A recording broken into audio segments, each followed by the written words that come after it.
Okay, so let me post about these. Guys, it's gonna be a short one today because it's late and because my kid is not feeling well and I'm using every single second I can to do whatever, get anything done. But yes, where are we? Here we are. Yeah. Okay, so um over the weekend I dropped the uh the video tool repo, and it's part of also the Hermes contest or hackathon, right?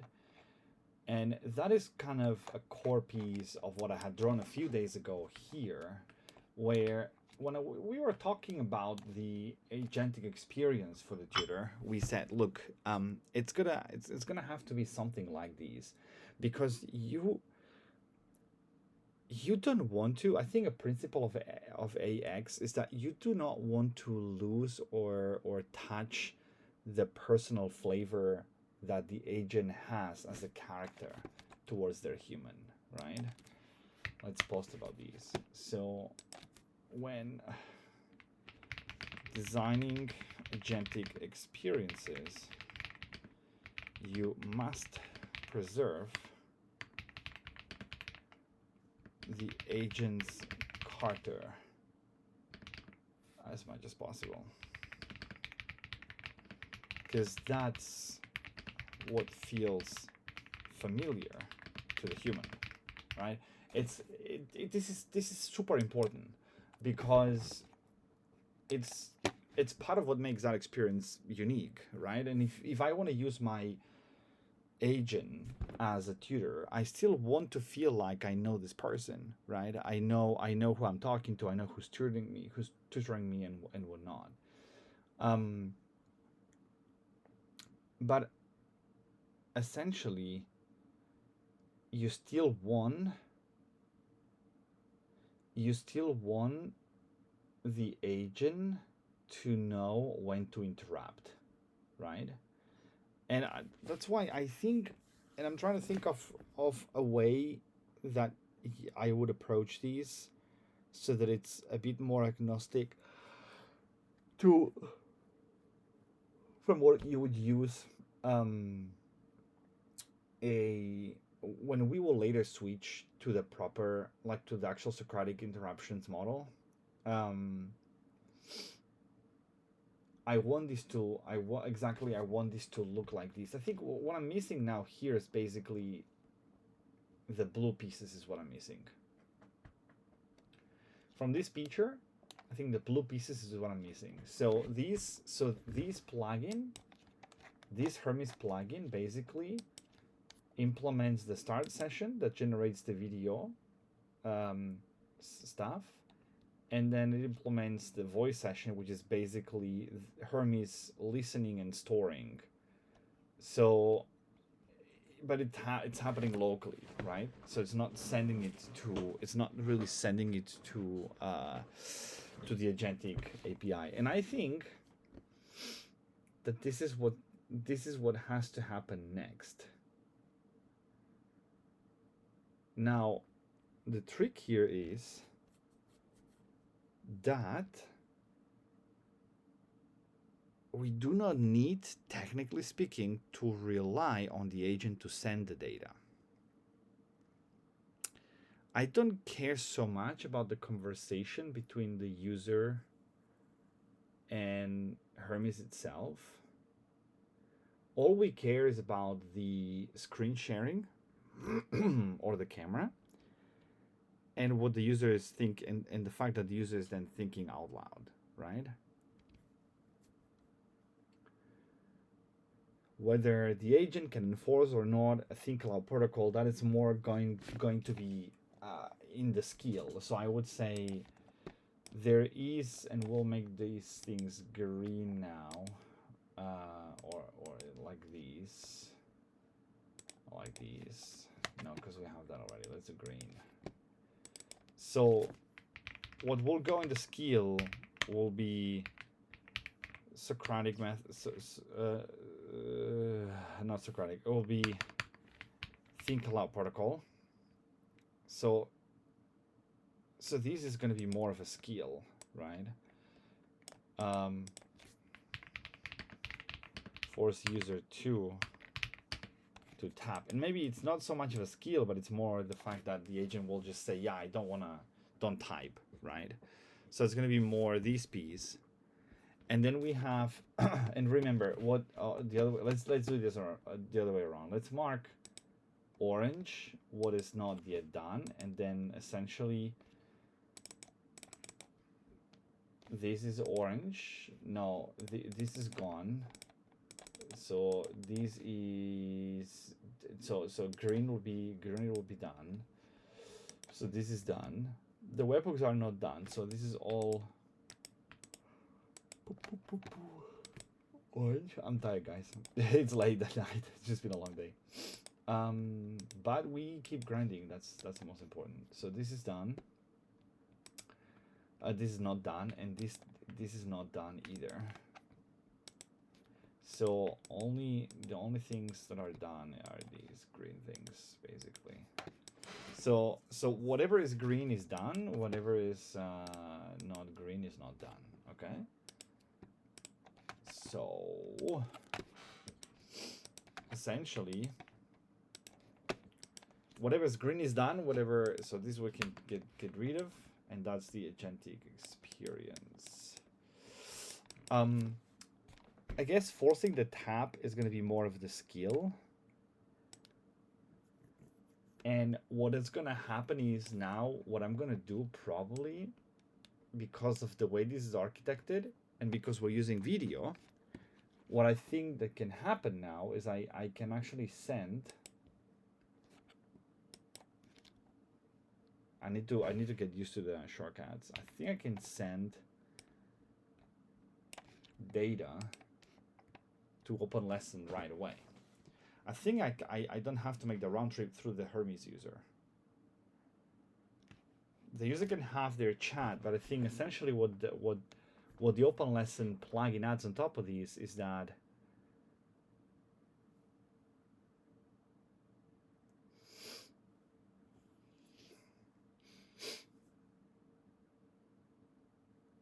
oh wait.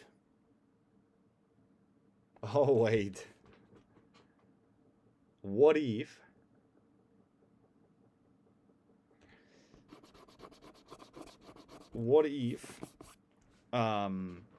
open lesson,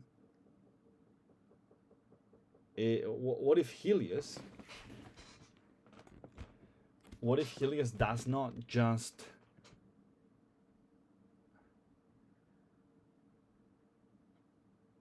I mean, what is the premise, right? The premise is that you don't want to use Helios, right? You don't want to use our, so you want to use your, and the reason you want to use your tutor is because it knows you better and blah, blah, blah, blah, blah, blah. But we still need to give it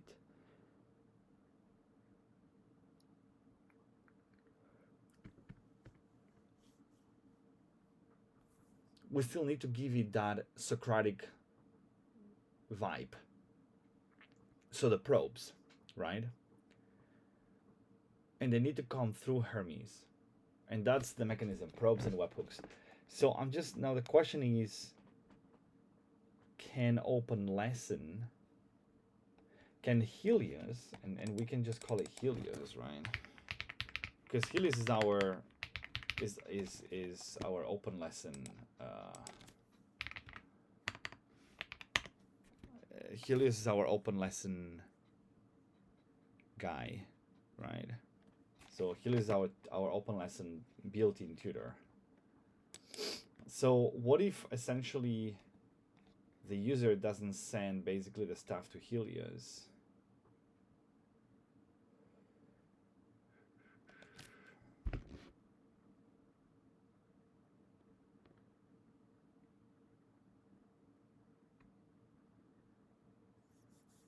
Or to XAI, really? I'm thinking that goes straight. I'm thinking that goes straight to XAI, to document storage.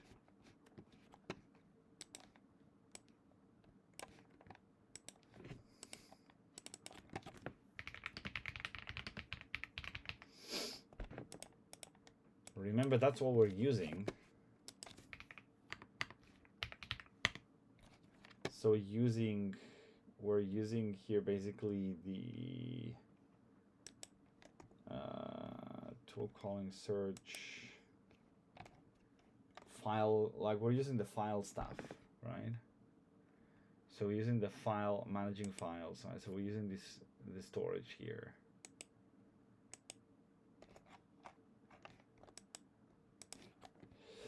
And because this guarantees that then Helios essentially, because we know the session started, then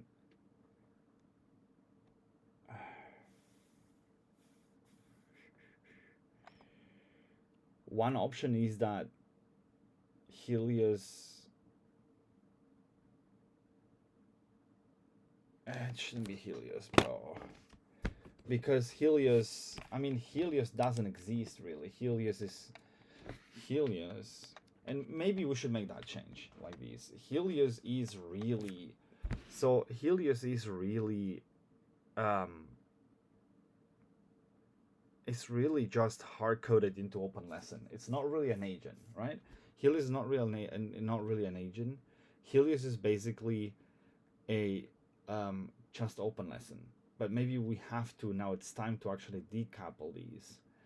And essentially, the idea is if you want to use your agent with its personality and all this kind of stuff, essentially what you have is you have an agent-to-agent protocol that we're implementing here instead. So that we're basically saying we do have, that is OpenLesson, right? What OpenLesson in this case does is spin up Helios as an actual agent.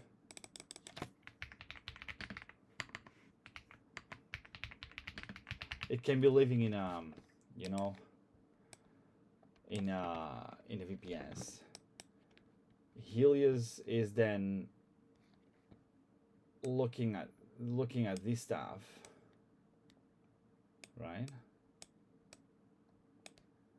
And then the webhooks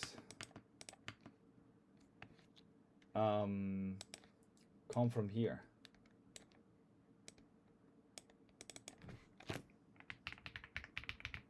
So OpenLesson per se is just like the handshake and whatnot, but we actually spin up another agent that is a Helios agent that is essentially instructed to look at these documents. And being the only reason I'm thinking about this architecture like this is because currently this is a Vercel stack, and that means you cannot keep a long running process there. And these things take a long time, so you don't want to keep. I would need a VPS anyway, you know what I mean? I would need a VPS anyway because I don't want to pay for the compute of an entire lesson where I have something that is all the time looking at the documents.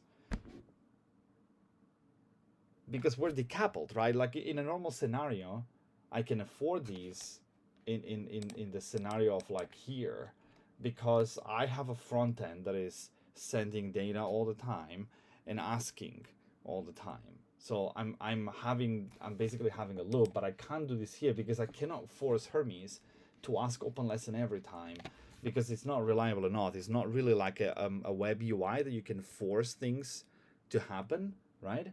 So because now the interface is an agent, we have to deal with the fact that there's a big layer of unreliability in terms of the concept, in terms of the interface to the human. So the only thing I can do is actually spin up like I mean, it doesn't have to be an agent really.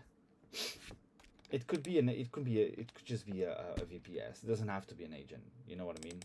Because this is unnecessarily complex. Maybe it's just basically a Helios VPS service, something like this. And essentially that's something that can actually do long runs.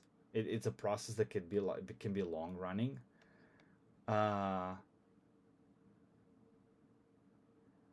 and then it just nudges the agent via webhooks. And I'm thinking this is even a much better architecture for open lesson, because then I don't rely on the browser on the browser messing up with the heartbeat, right? I can keep that heartbeat much more controlled on a backend process like these.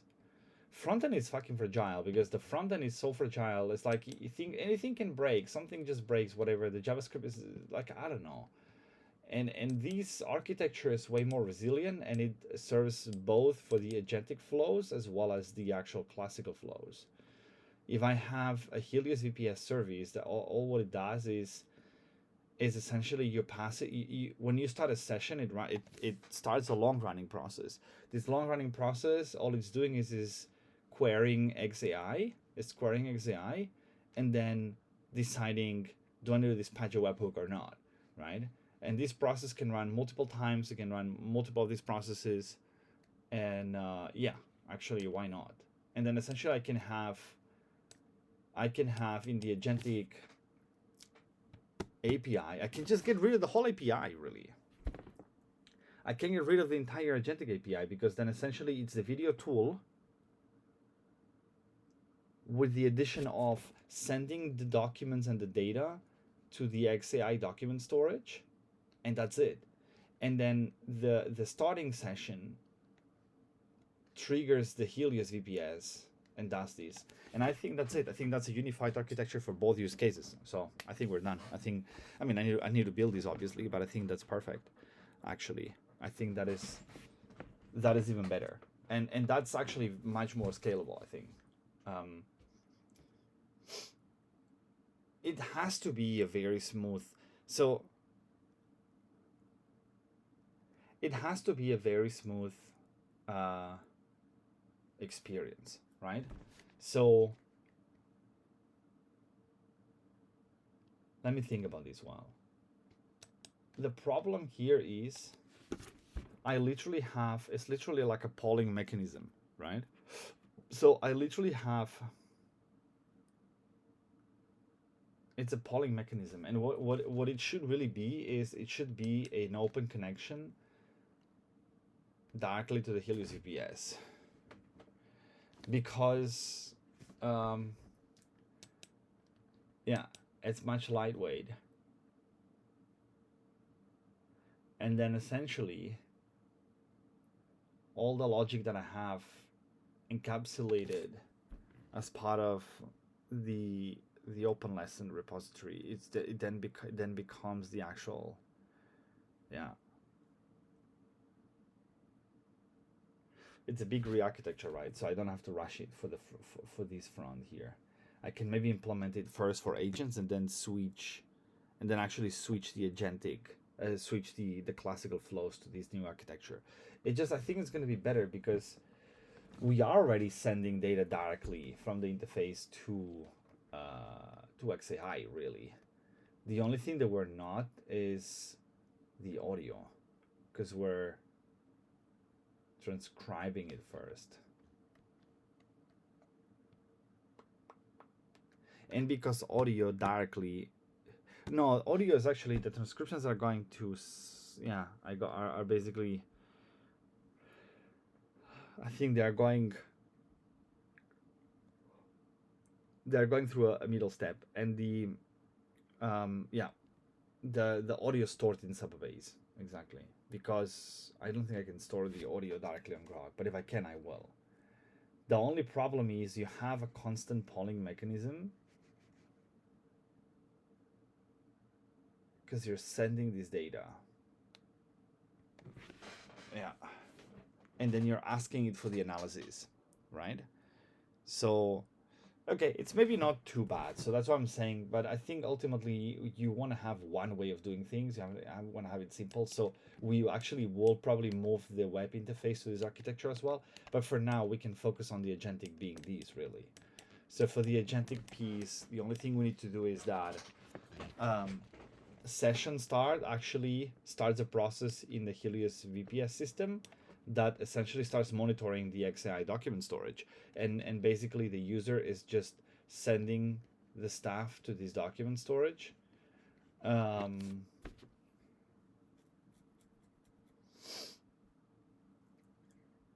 that's it. And then the Helios APS is analyzing these and sending webhooks to Hermes. I think that's it. I think that's the only thing that we're missing, because essentially this is what we want. This is the core of openness, and is the Socratic method, right? Is the fact that you want to control the probing, and you don't want to let the agent, the Hermes agent, be able to do these, right? Because that's what you're paying open lesson for, in a way. Anyway, I hope that was a useful session. I mean, to me it was useful, because I definitely yeah, I've definitely kind of gotten to mature this idea. Yeah, cool. See you guys tomorrow. I think that was a good one.